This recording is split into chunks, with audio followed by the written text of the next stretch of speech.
Jack, look, first question here. As a man who earned his bones here in Australia on the local scene, is it surreal for you to be sitting here, UFC 293 in Sydney on a really huge card here in Australia? What does it feel like for you? Just gratification, You spend such a long time on the local scene, like you said, earning your bones, and the stars kind of have to align. I know a lot of guys who probably had the talent to get here and even the wherewithal, but got injured or timing was just wrong for them or something like that. So there's an element where I'm just, stoked to be here and happy that I get the chance to do it. But then there's a secondary part where I did the work and I never wanted to just get here and take part, as Connor would say. I wanted to get here and really leave my mark. And I think after this fight, that's going to be pretty clear. Your opponent that you're fighting on this weekend, I believe he was on the same card as you in Jacksonville, right? Did you have any sort of interaction with him? Did you watch his fight, and what did you make of it? Yeah, absolutely. So there was only one other guy in my warm-up room before the fight, and it was Chepe. So we were hitting pads next to each other for the last fight. Wished him well for his fight, and then after the fight I saw him in the lobby and just went up and congratulated him, and I said I thought he probably deserved the fight of the night bonus. So yeah, it was very cordial, and I've seen him this week. We're more than happy to shake hands and say hello. You also called out Nate Landwehr after your fight, and then you got matched up, and you didn't get Nate, and you instead you got someone that you seem to have. You're like you said, cordial with each other. So did you like this matchup when they presented him to you? Yeah, well, I think, you try and put yourself in the matchmaker's shoes and see what kind of path they're taking me on in terms of building me up as an asset for the company. And I think the Jamal fight, they put that one in front of me as a test because I was really pushing to get on in America. They were like, I think the UFC were probably keen to have me wait to put less risk that I was going to miss this card. And I was really keen on getting over and getting another fight in this year. So they went, all right, here's Jamal, a guy just coming off a win against a Russian who was 26-0 and touted as the next big thing at featherweight. So when I went out there and took the win, I think they sort of went, all right, we've got something to work with here. So they're putting in a fight that's going to be action because I'm not going to have to take the fight to Chepe. He's going to bring it to me. So. And obviously, it was a close fight against Jamal in Jacksonville. Was this a quick turnaround for you in terms of, like, it wasn't a quick finish for you? You had a 15-minute fight and then another quick turnaround. Yeah, definitely a quick turnaround. But, quick turnarounds have their positives and negatives. As a positive, you don't have to get fit. You're already fit, so you just have to maintain and sharpen things up. You have bumps and bruises, but you deal with them. You're always going to come into fights feeling like you've got a few niggles. And last one for me, on your Instagram, when you posted the graphic of your matchup, you captured it, "Chip on my shoulder." Was that just because you wanted to finish last time? You want to kind of get another finish as opposed to the decision last time, or what exactly does that chip come from? Yeah, I've always had that chip on my shoulder. I used to, when I was on the local scene here, I used to work at a pub, and when somebody would say, "Oh, Jack fights" or whatever, you would have guys come up and they'd be like, "Oh, really? You'll never beat the Brazilians, or you'll never beat the Yanks. You'll never amount to that." So I've had a chip on my shoulder since the start, but then for this one especially, I think people underrate Jamal Emmers significantly, and they don't see the value in that win, or they think that I might have lost, which, I can't argue with that. People will score the fight how they'll score the fight, but the chip on my shoulder just comes from the fact that I'm here to get to the top 10 as quick as I can, and I'm going to prove that on Sunday. Jack, over here. You mentioned it just before, your last fight, you got that opportunity to fight overseas. How was it fighting overseas as compared to the Australian crowd? Look, I haven't had great experiences as of yet, both Contender Series and Jacksonville. Both times I had my visa on less than 2 weeks' notice. So just physiologically, it's really hard to adapt to the time and the climate and all that sort of stuff in 6 or 7 days when you get over there.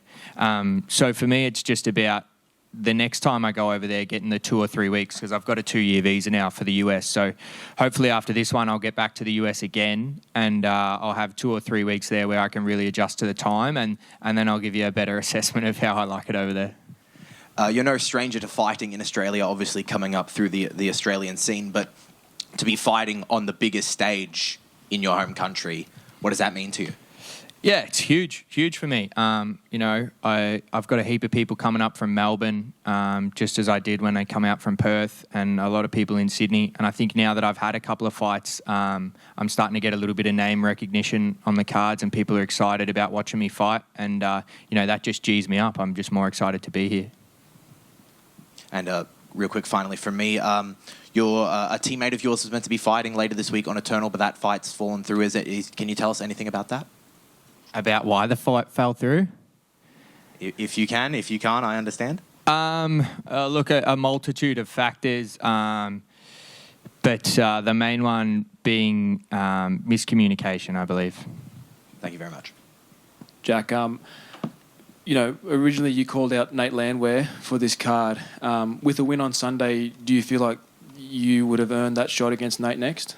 No, I don't think there's much merit in earning a shot or not earning a shot and thinking about it in those terms. For me, that was the fight that came to me at the time. You're only as good as your last fight, and you're only ever going to be as good as how much you focus on the fight in front of you. So for me, I haven't thought a minute past Chepe in terms of opponents or anything like that. So we'll have a chat again on Sunday after the fight, and then we can talk. Just one more. Obviously, you're training out of Absolute MMA, which is producing a plethora of talent coming through. I'd just like to give you the opportunity to let these guys know. Obviously, people like Lisa Kiriakou and Khan Offley and Joseph Luciano, those type of guys. If you can just speak to Absolute MMA and what you guys are doing in the sport. Yeah, for sure. So we've got a really good team, and we've produced like some very high level jiu-jitsu athletes in Craig Jones and Lockie Giles, and now our MMA team's starting to come through with me at the front, and Joey and Khan. I was really disappointed that Joey and Khan didn't get shots on Contender Series this year, being Khan 11-2 and Joey 8-1 as a welterweight. But I think those are two guys who their time will come, hopefully in the next 12 months. And then underneath them, we just got an army of guys like Sem Kikembo. He just lost a razor close split decision for a national title last weekend. He's going to come through. Lisa will get her shot. She's just got a few tidy up the edges on a few things when it comes to finishing fights. But yeah, I'm really happy with our team. But outside of talent, the thing I'm most happy about with our team is culture. We really support each other, and it's less about how good you are as a fighter and more about how good you are as a person.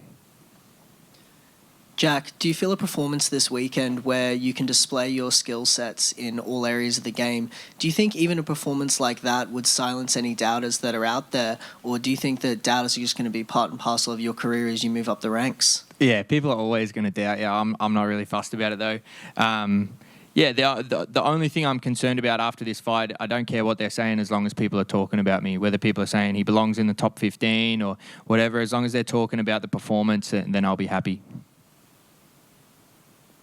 Check one more over here. Obviously, before your last fight with Jamal, you were known for your leg kick finishes. So do you think Jamal plans, there's always when one guy wins one specific way for so long, eventually they'll hit a wall where your opponent's going to game plan around this. So moving forward, do you think Jamal, I don't want to say lay the blueprint, but they're going to watch him and be like, well, he didn't get finished with leg kicks, maybe we got to implement some with him? Yeah, definitely. There's no, especially once you get to the UFC, it's murderer's row. Everyone in the UFC is so good. Jamal is a little bit of an outlier. I think his fight IQ is really high. So he fought, if you go back and watch that fight, it was essentially 3 different 5-minute fights. So the Jamal that came out in round 2 was different than round 1, and the Jamal that came out in round 3 was different to round 2. So every time I'd adjusted and started to get the range right, he did a really good job of taking that away from me. So, yeah, I think people are definitely going to check the leg kick, but I don't think the leg kick's in my top 3 weapons. I think I've got other weapons. It's just that people have stood there and given me the ability to kick it, so I'm going to kick it. Jack, another one from me. When you got signed through the Contender Series, a name you kind of embraced, Dana referred to as a one-trick pony, and then earlier just now you've talked about what the company kind of wants for you and how they are looking at you. Do you feel your standing in the UFC on the roster has gone up? Yeah, well, when you come in and you have 2 wins, you're definitely going to go up as opposed to having 2 losses or going 1-1. So, they're putting me on pay-per-views. They're sending film crews down to follow me for a week at a time to get footage and that sort of stuff. So they obviously see something in me. I'm just trying to keep my head down through that and stick to doing what it was that got me in the position to be here. Thank you. I just wanted your thoughts on how you feel the main event's going to go down. Main event, I think probably a round 2 KO for Izzy. I think he'll get the range, and once he starts fighting, do you watch the Stu Dare fight? Izzy versus Stu Dare. It was his last fight before he got in the UFC. I think it's going to be really quite similar to that fight. So if any fans want to have a look, go and watch Hex Fight Series Adesanya versus Stu Dare, and I think it's going to be a finish very similar to that.